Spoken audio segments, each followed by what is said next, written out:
a besta citada no livro do Apocalipse. Bem-aventurado aquele que guarda as palavras da profecia deste livro. Qual a identidade da besta? A Bíblia, no entanto, é o seu próprio intérprete. Ao comparar Escritura com Escritura e permitindo que a Bíblia se interprete a si mesma, a identidade da besta torna-se indiscutivelmente clara. Observação: nas profecias bíblicas, a besta simplesmente representa um reino. A besta do mar está inexoravelmente ligada a dois outros símbolos usados na Bíblia, todos representando o mesmo poder e o mesmo reino. 15 características que identificam o poder da besta. 1. É uma igreja e uma cidade, e a mulher prostituta que viste é a grande cidade que reina sobre os reis da terra.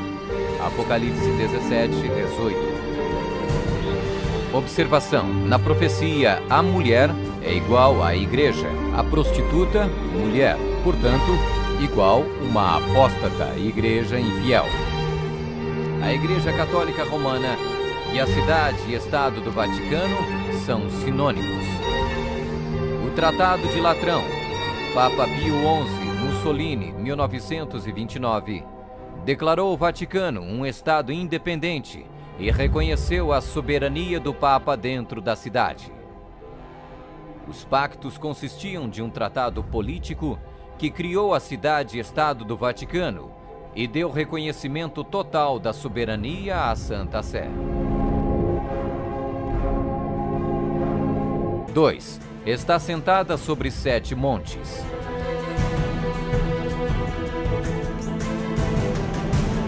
Aqui está a mente que tem sabedoria. As 7 cabeças são 7 montes, sobre os quais se senta a mulher.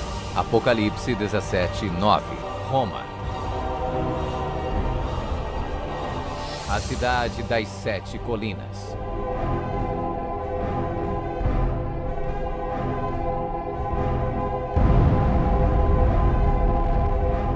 Palatino, o Capitólio, o Aventino, Célio, Esquilino, o Viminale, Quirinale. O local histórico de Roma, nas famosas 7 colinas, foi ocupado durante a Idade do Bronze.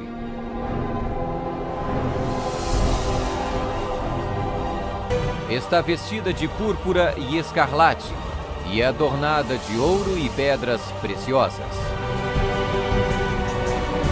A mulher, igreja, estava coberta de púrpura e escarlate e adornada de ouro, de pedras preciosas e pérolas. Apocalipse 17, 4. A cor para os bispos e outros prelados é púrpura, para os cardeais é escarlate. A cruz peitoral deve ser feita de ouro e decorada com pedras preciosas. Observação: havia 4 cores determinadas por Deus para serem usadas pelos sumos sacerdotes: ouro, azul, púrpura e carmesim. 4. Exerce poder sobre todos os habitantes da terra. Também foi-lhe dada a autoridade sobre toda a tribo, povo, língua e nação. Nós definimos que a Santa Sé Apostólica e o Pontífice Romano têm a supremacia sobre todo o mundo, sobre o qual não existe autoridade superior. O Papa Gregório se declara como direto herdeiro da comissão ilimitada sobre todas as almas. 5.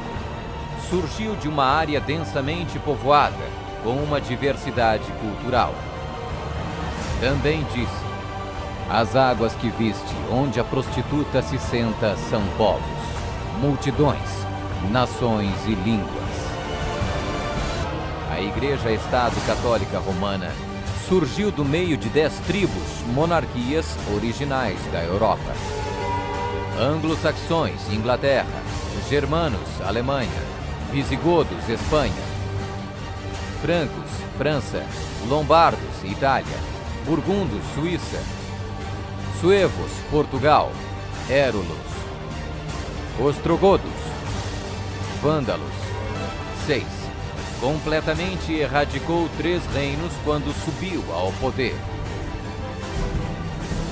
Atentando nesses chifres, reparei que nascia de entre eles um outro mais pequeno, e que na sequência disso, 3 outros foram arrancados, com a raiz e tudo, para lhe deixar espaço. Observação: na profecia, o chifre igual um rei, reino. A história registra que o papado de Roma eliminou 3 das 10 originais tribos da Europa.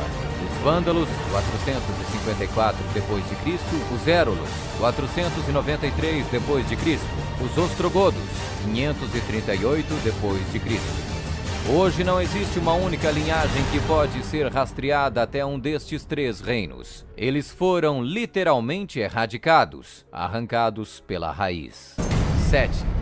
Faz guerra com os santos. Vi a mulher embriagada com o sangue dos santos e com o sangue dos mártires de Jesus.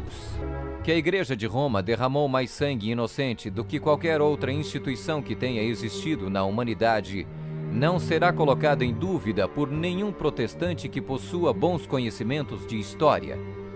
É impossível formar uma ideia completa do enorme número de vítimas, e é quase certo não existir poder de imaginação capaz de compreender adequadamente seu sofrimento. 8. Tem um único homem que age e fala por todos.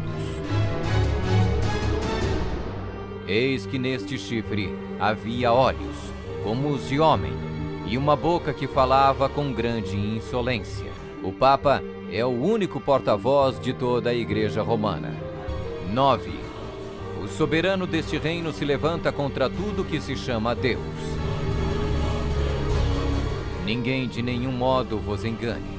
O homem da iniquidade é revelado, o filho da perdição, o qual se opõe e se levanta contra tudo que se chama Deus, o objeto de culto, a ponto de assentar-se no santuário de Deus, ostentando-se como se fosse o próprio Deus. Nós detemos nesta terra o lugar de Deus Todo-Poderoso. 10. O soberano deste reino identifica-se com o número 666. Aqui está a sabedoria. Aquele que tenha entendimento, calcule o número da besta, pois é número de homem. Ora, esse número é 666. A tríplice coroa do Papa tem a inscrição Vicarius Filii Dei, que em latim significa o vigário do Filho de Deus. O valor numérico do título blasfêmico é 666. 11. Fala arrogâncias e blasfêmia.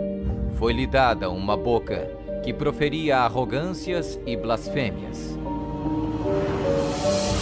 A Sagrada Escritura define blasfêmia como 1. Afirmam ser Deus na terra.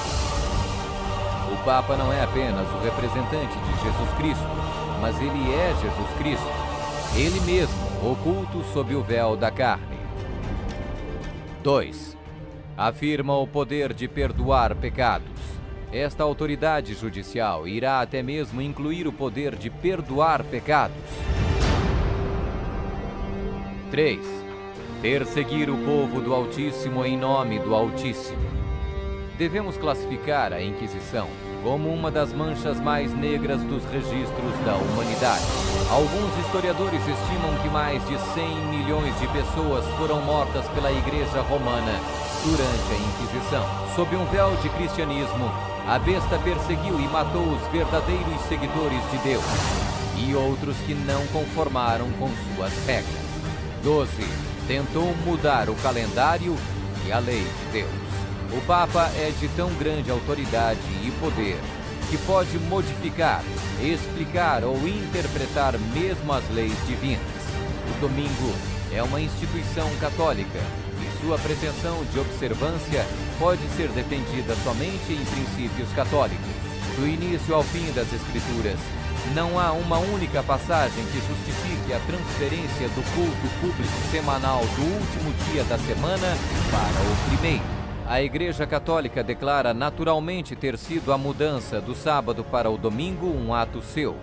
e o ato é um sinal de sua autoridade eclesiástica. Observação: esta mudança não foi simplesmente uma troca de dias de culto, foi uma mudança de calendários. No século IV, Roma adotou um falso calendário pagão e proibiu o calendário lunisolar bíblico. O papado também removeu o segundo mandamento, que proíbe a adoração de ídolos. A fim de manter 10 mandamentos, eles dividiram o 10º mandamento em 2 partes. 13. Governou por 1260 anos. E foi-lhe dada a autoridade para agir 42 meses.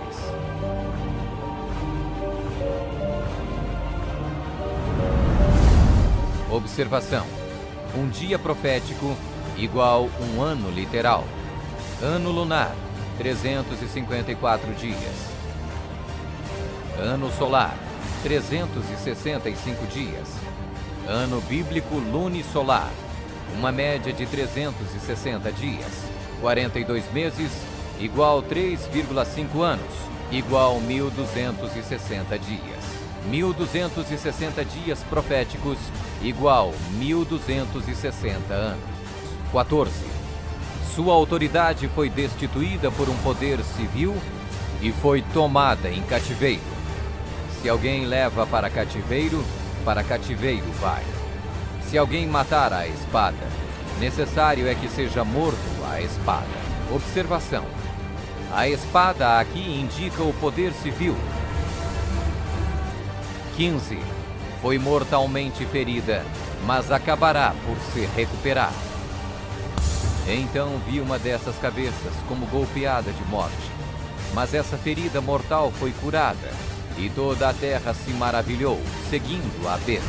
A suprema humilhação da Igreja veio quando Pio VI foi expulso de Roma pelos exércitos franceses em 1798, e no ano seguinte foi levado cativo por eles e arrastado de volta para a França, onde morreu. O papado foi mortalmente ferido. O general Berthier aboliu o governo papal. A ferida começa a sarar e o papado revive. 1929. Roma.